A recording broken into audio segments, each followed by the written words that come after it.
Merci Monsieur le Président, Monsieur le Ministre, chers collègues.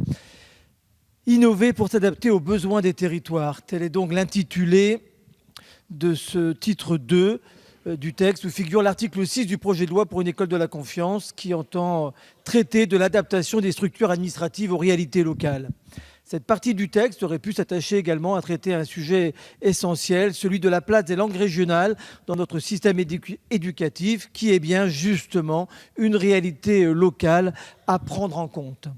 Actuellement, en dépit des dernières avancées législatives en ce domaine, je pense notamment à la loi de 2013 sur la refondation de l'école, mais aussi à la loi de 2015, la fameuse loi NOTRe, les établissements qui proposent un enseignement bilingue en français et en langue régionale connaissent toujours une insécurité financière surtout, insécurité qui compromet véritablement leur avenir.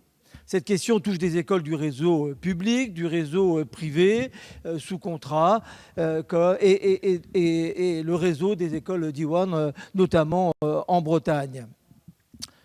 Je sais que, Yannick Kernogan l'a rappelé, que les questions se posent aussi partout dans le pays pour les écoles dispensant un enseignement en occitan, catalan, basque, corse et encore. C'est la raison pour laquelle, Monsieur le Ministre, avec d'autres députés, nous avons choisi de compléter cet article 6 grâce à des amendements, 55 au total, vient de rappeler mon collègue, que nous débattrons tout à l'heure ou demain matin, par un article 6 bis qui permette à ces écoles d'être enfin reconnues à leur juste place et de bénéficier du soutien financier des communes via le versement du forfait scolaire pour tous.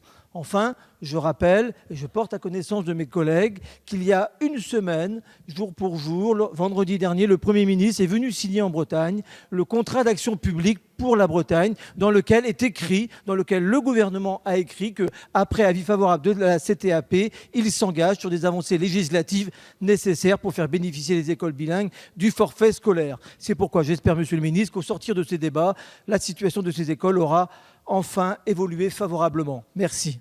Madame Bannier a la parole.